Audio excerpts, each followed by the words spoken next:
dengan kakek. Kakek itu ya kayak kakek Sugiono Plukusuntur sepertinya. Mari kita lihat ya, namanya juga orang Arab gitu.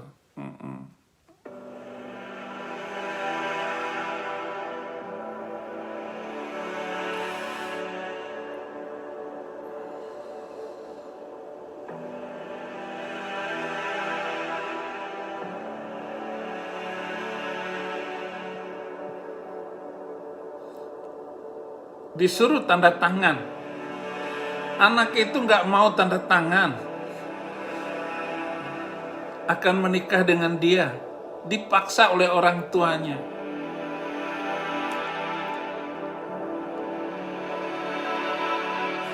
Begitulah cara Abdul Somad.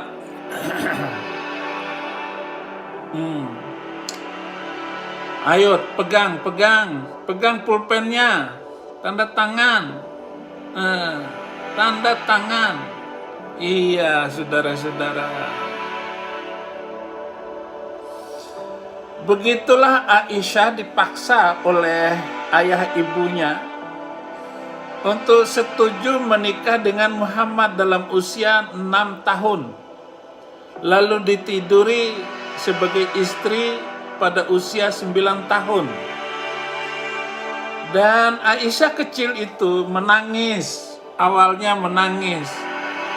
Karena dia sedang main boneka-bonekaan, ayun-ayunan. Nah, kasihan ini anak sepertinya pingsan, saudara-saudara.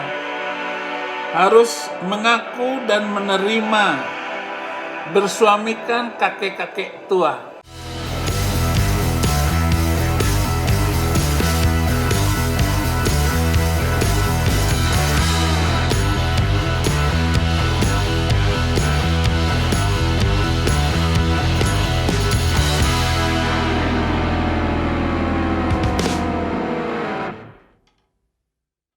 Shalom, Om Swastiastu, Namo Buddhaya, salam kebajikan, salam sejahtera bagi kita semua.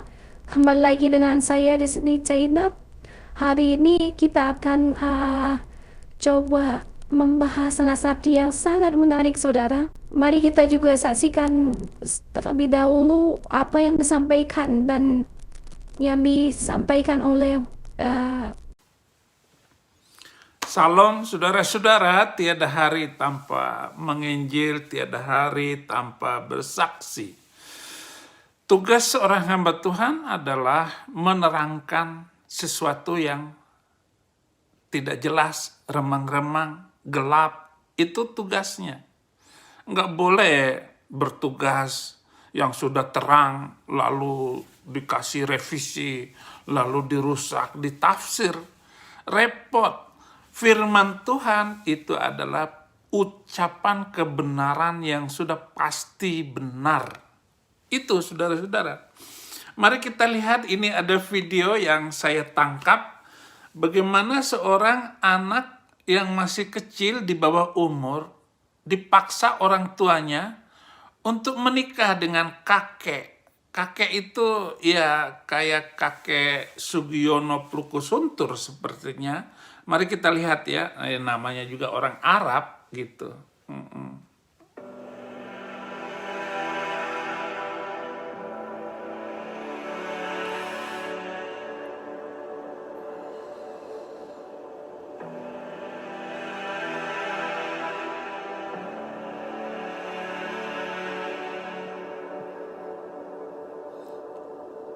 Disuruh tanda tangan. Anak itu nggak mau tanda tangan. Akan menikah dengan dia. Dipaksa oleh orang tuanya.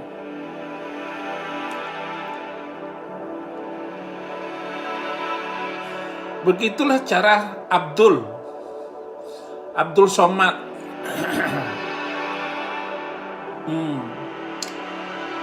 Ayo pegang pulpennya, tanda tangan, tanda tangan. Iya, saudara-saudara. Begitulah Aisyah dipaksa oleh ayah ibunya untuk setuju menikah dengan Muhammad dalam usia 6 tahun, lalu ditiduri sebagai istri pada usia 9 tahun. Dan Aisyah kecil itu menangis, awalnya menangis, karena dia sedang main boneka-bonekaan, ayun-ayunan. Nah, kasihan ini anak sepertinya pingsan, saudara-saudara. Harus mengaku dan menerima bersuamikan kakek-kakek tua.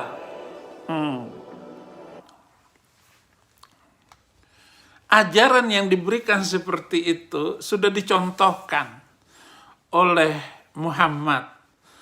Ada Syekh Puji Semarang menikahi istrinya itu umur 12 tahun. Dia membawa buku sejarah seabrek-abrek di pengadilan supaya dia tidak dihukum karena Nabi Muhammad melakukan ini. Saya masih lumayan. Kemudian setelah keluar dari penjara, dia menikahi lagi wanita umur 7 tahun. Syekh Puji. Dia tidur dengan wanita umur 7 tahun. Syekh Puji itu kaya raya karena hasil lukisan tulisan Arab yang ditulis di atas kuningan lalu dikirim ke Arab sana. Ayat-ayat apa saja itu dibuat sedemikian rupa, saudara-saudara, sehingga dia kaya karena ekspor kaligrafi Arab ke sana.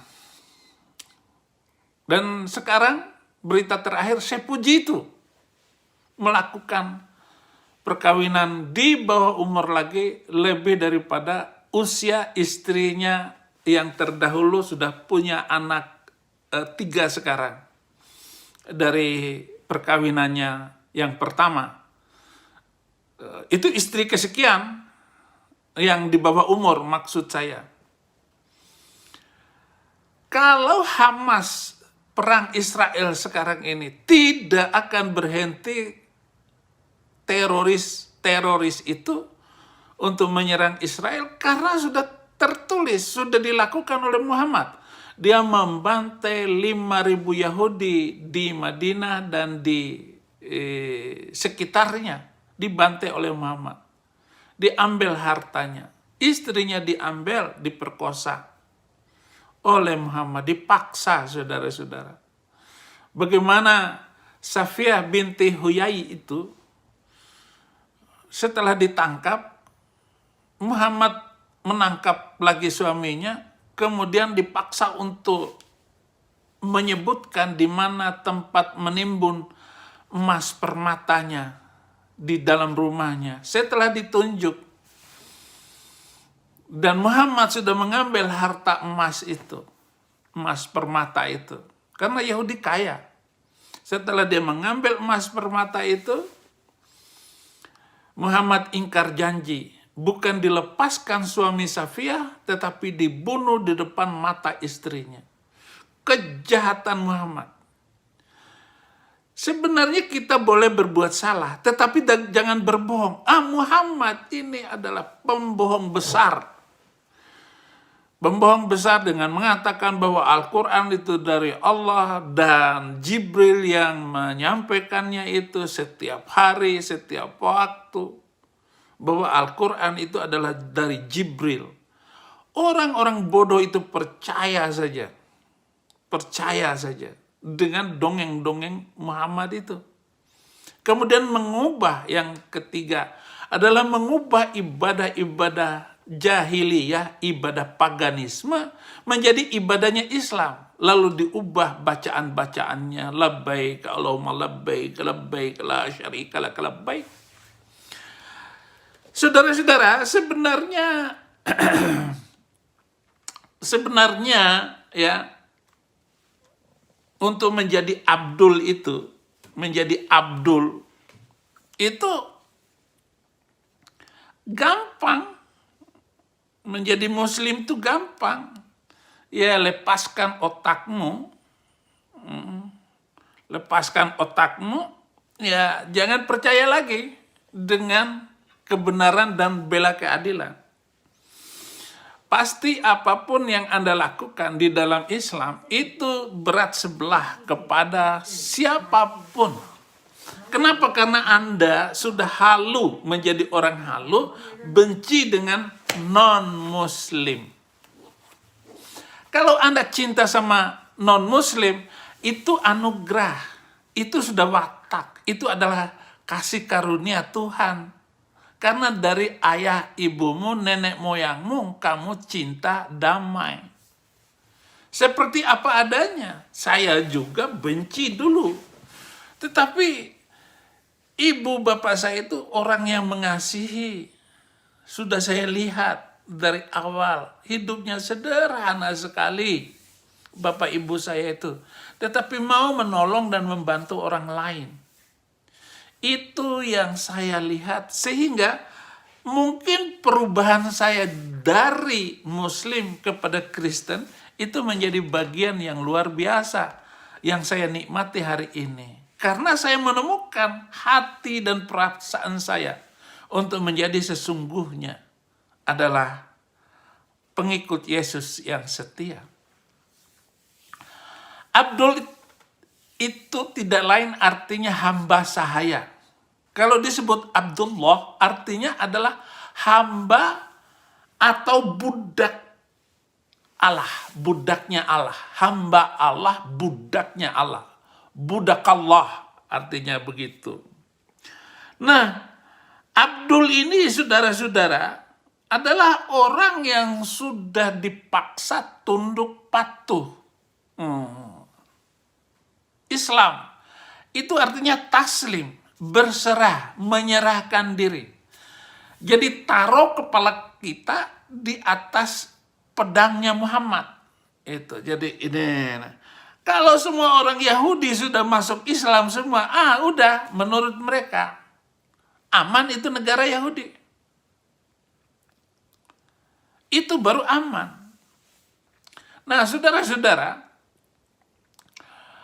melihat Abdul yang telah lama mengabdul seabdul-abdulnya, itu artinya tanpa logika, tidak ada lagi pleidoy, dan tidak ada diktum. Tidak ada lagi alasan-alasan. Jangan punya alasan. Maka di dalam Islam itu nggak boleh nanya.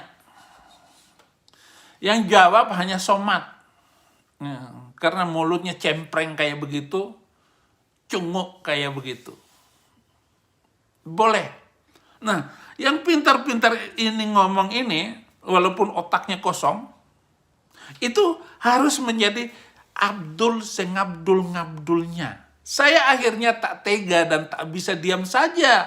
Saya memutuskan untuk membebaskan Abdul dari perbudakan itu. Terutama budaknya lah. Yang ditambah al di depannya menjadi Allah. Sebenarnya Tuhan mereka itu Allah. Itu. Yang disebutnya Allah. Itulah Tuhan mereka. Karena mereka nggak punya Tuhan sebelumnya. Itu buatan Muhammad, karangan Muhammad.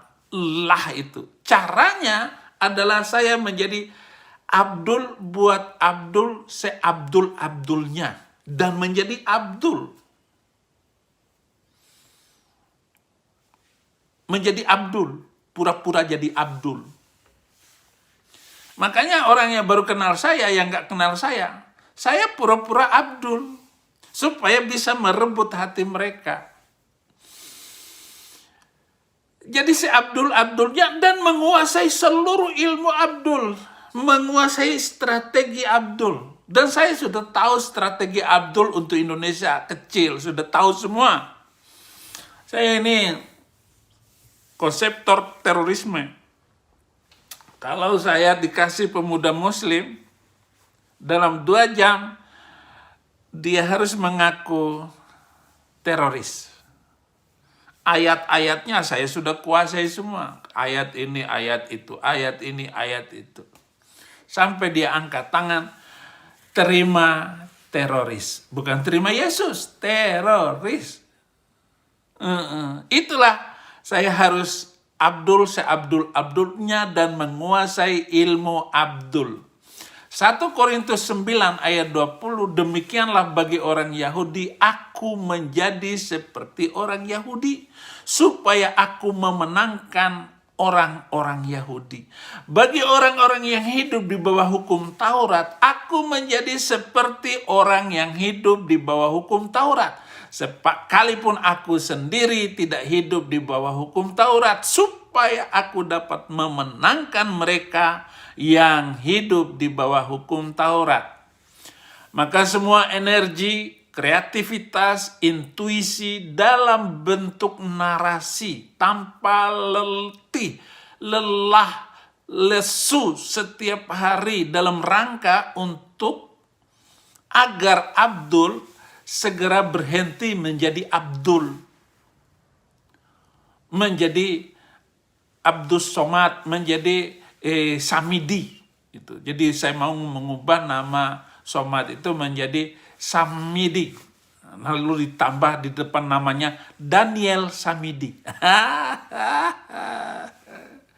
Dalam rangka agar Abdul segera berhenti menjadi Abdul. Entah apa juga istilah saya dalam penyampaian saya, misal Nabi Gombal Gambul, Pluku Suntur, Dul Komeng, Jidat Hitam, Sarung Lorot, Pentol Korek, Sumbu Pendek, Cuti Otak, Otak Dengkul. Semua istilah ini untuk membuat mereka waras sadar. Jadi saudara-saudara, saya pro bono seperti budak. Pembagian analisis, rampasan perang, fai, rampas apa saja, yaitu hati mereka agar tidak meneror terus-menerus. Agar hati mereka, pikiran mereka tidak benci kepada manusia lain. Saya berharap Abdul memecat lah, yaitu Allah itu dari hati mereka. Buang itu nggak benar. Lah itu adalah buatan Muhammad, Tuhan bikinan Muhammad. Dia adalah buta huruf sampai mati. Dan Muhammad juga mati. Dia mati nggak mati syahid, dia mati diracun. Orang lain mari kita berjihad, mari kita mati syahid di medan perang, itu adalah kematian yang paling utama di dunia ini.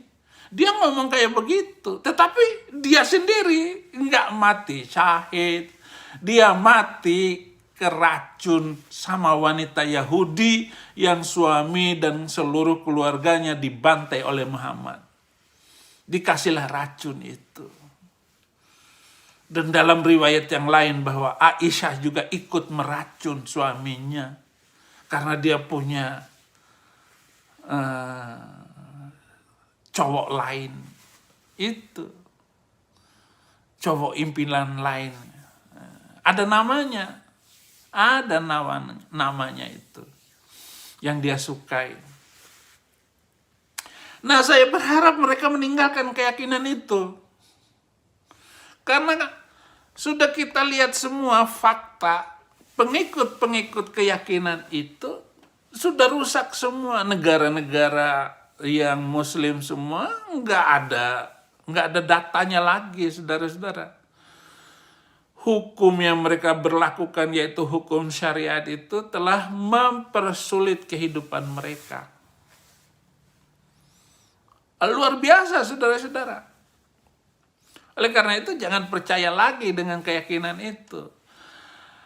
Nah, kemudian slowly but sure, kalau bisa dia berubah menjadi seorang Masihi, seorang Kristen yang penuh kasih dan terkasih, mencintai sesama manusia, bukan lagi sesama agama.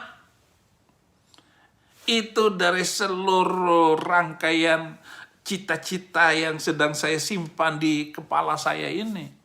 Karena menyelamatkan Abdul adalah memutuskan mata rantai generasi kelam dia berikutnya. Jangan mengajarkan lagi itu kitab suci mereka itu. Bahkan saya minta Menteri Agama 300 ayat Pluku Suntur itu, ayat yang menjadi malapetaka bangsa-bangsa Arab, Dan bangsa-bangsa yang mayoritas muslim tidak bisa maju karena mereka terikat, terpenjara oleh ayat-ayat itu. Bagaimana saya sudah menyampaikan video saya. Bagaimana seorang itu kalau melihat non-muslim pakai salib kayak saya. Itu bencinya luar biasa itu. Dasar makan babi katanya. Kafir. Boleh kita bocorin mobilnya itu. Kita kempesin. Karena dia orang kafir. Dia menyembah Allah yang keliru. Nah, inilah otak mereka itu. Sama ketika sebelum saya terima Yesus Kristus. Nggak suka saudara-saudara. Pokoknya orang Kristen itu najis. Innal musyrikuna najasun. Sesungguhnya orang-orang musyrik itu najis. Terus ayat yang lain. Sesungguhnya orang kafir itu seburuk-buruknya binatang. Tega, masa ayat kayak begitu? Orang kafir gara-gara nggak seagama itu seburuk-buruknya binatang. Jelas sekali itu ayat. Nah, kalau dia sudah menjadi Masihi, menggantinya dengan yang bersinar damai, mengganti mereka dari menyembah batu hitam kepada harus gitu. Yesus. Yesus Kristus, dia adalah Allah yang benar, yang rahman, mengasihi, dan penyayang. Nah, saudara-saudara, kalau Anda mengenal apa yang sedang saya impikan ini, ya, yang sedang saya rasakan adalah, misalnya tadi di 1 Korintus 9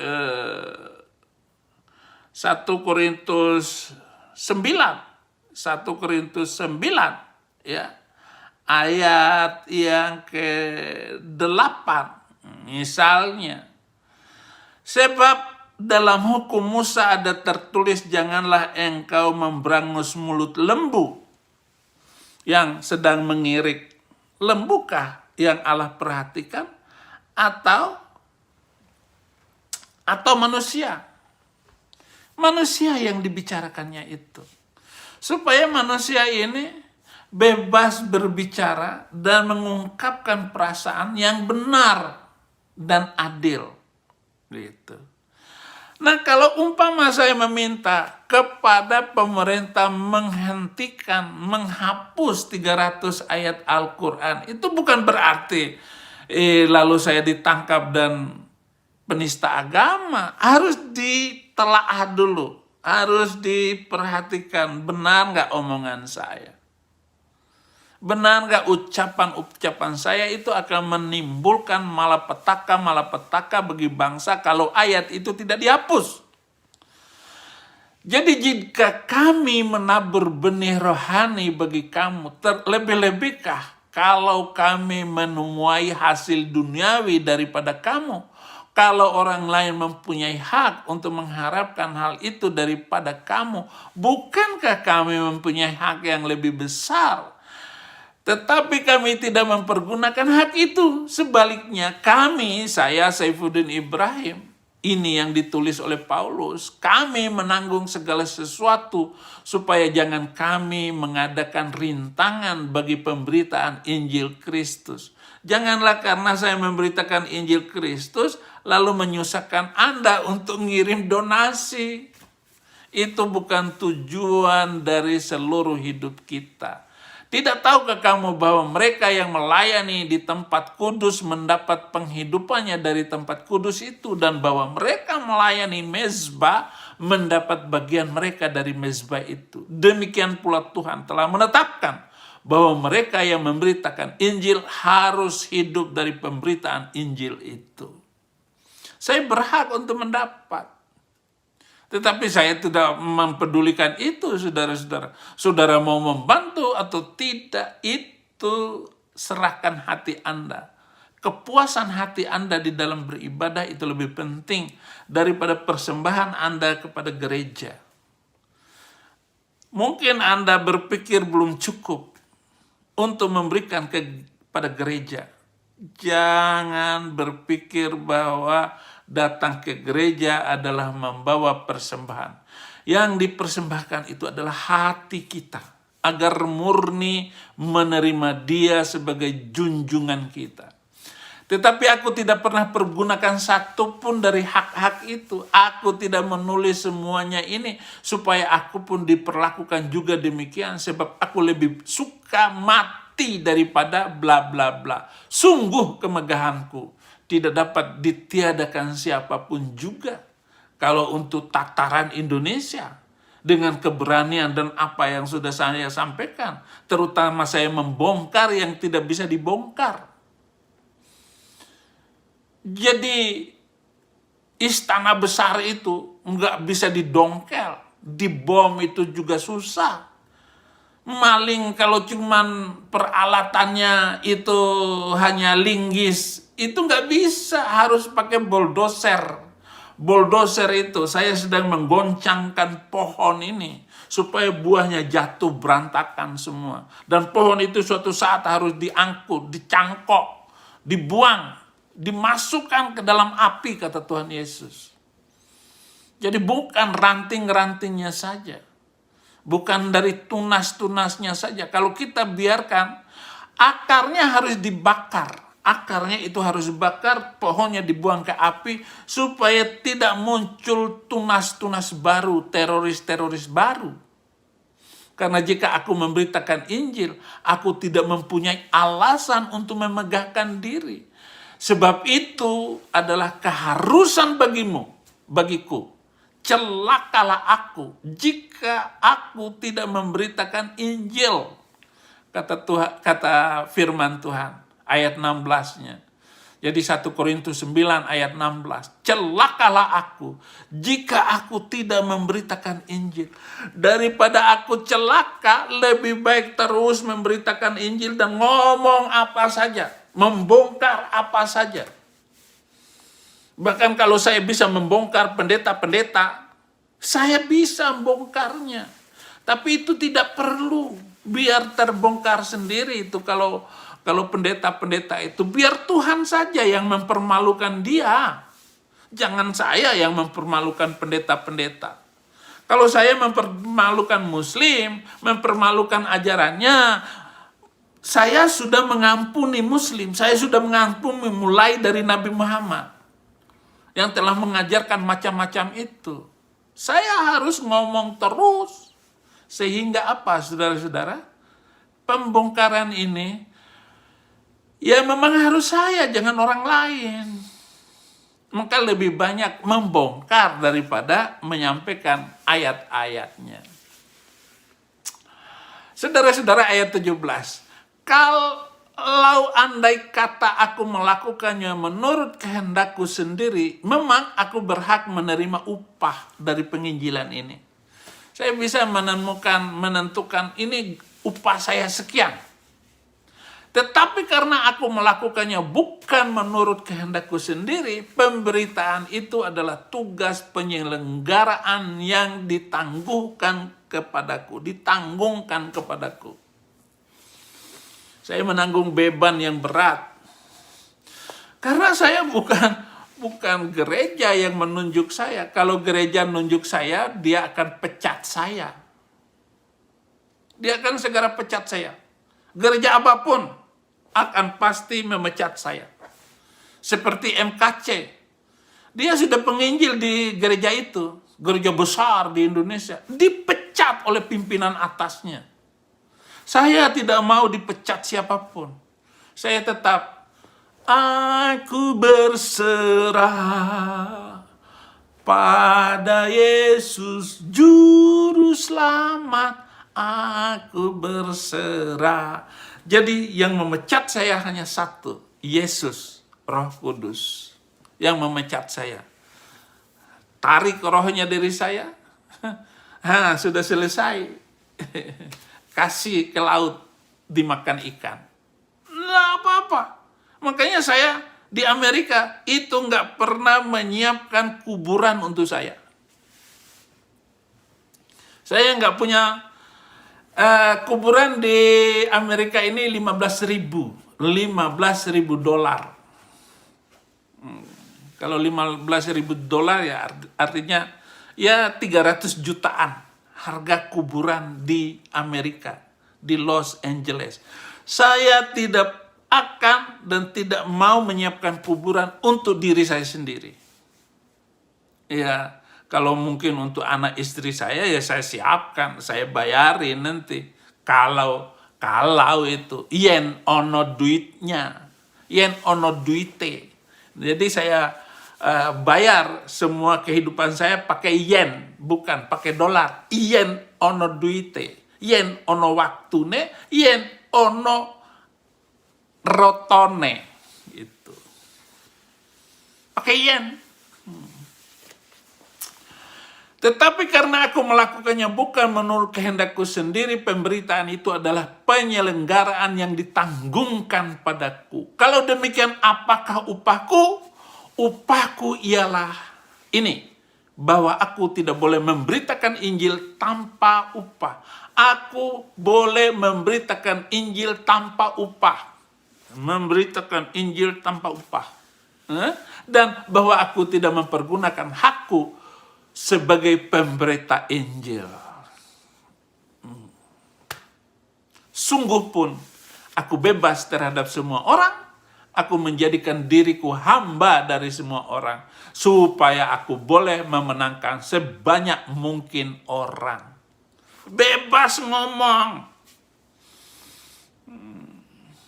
Demikianlah bagi orang Yahudi, aku menjadi seperti orang Yahudi. Gitu lanjutan ayatnya. Jadi ayat yang saya sebutkan ini, itu masih ada sebelumnya. Sehingga saya sebutkan bahwa saya menjadi pemberita Injil tanpa upah. Itu sebabnya saya tidak menanggungkan hidup saya di dalam upah Injil itu. Haleluya, haleluya.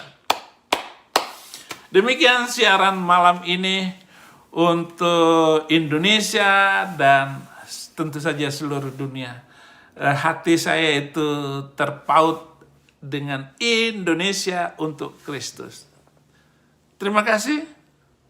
Saling mendoakan dan jangan lupa bahagia. Tuhan Yesus memberkati. Nah, itulah tadi penjelasan dari Fatima tentang apa yang telah dibahas oleh Rifa dan juga Bunda Korla. Dia sangat membalikkan sebuah fakta. Dan ini harus dilawan, dan ini harus dijelaskan. Lebih baik kita meluruskan daripada kesalahpahaman, yang mudah-mudahan apa yang disampaikan oleh Fatima Sadia ini bisa ditonton balik lagi oleh Bunda Orla, biar tidak ada kesalahpahaman tentang pemahaman Alkitab. Maka dari itu, saya percaya Bunda Orla juga tidak menelan habis-habisan begitu aja gitu ya. Apa yang disampaikan oleh Rifa ini sudah keterlaluan memang. Dia semua menjelaskan monolog. Bisa kalian lihat di channelnya Rifa ini, bagaimana dia sok-sokan membongkar, mengotak-atik Alkitab firman Tuhan. Injil yang diberitakan itu adalah kesalahan dia. Itu salah paham dia. Itu yang bisa kita sampaikan hari ini. Saudara-saudara, gereja YouTube jangan lupa untuk bagikan video ini dan juga share video ini biar banyak orang lagi dimenangkan. Dan juga teman-teman jangan lupa tinggalkan komentar kalian di bawah, karena ini sangat penting sekali bagi kita semua dan pastinya sangat memberkati. Yang rindu untuk memberkati pelayanan kita, silakan di nomor rekening di bawah ini dan juga di deskripsi. Terima kasih buat kesempatan hari ini. Saya Zainab, ya lagi belajar di dalam penyiaran live streaming ini, di dalam pembuatan konten di gereja YouTube ini. Mohon maaf kalau ada yang salah. Saya hanya rindu untuk melayani Tuhan. Terima kasih. Saya Zainab, mohon untuk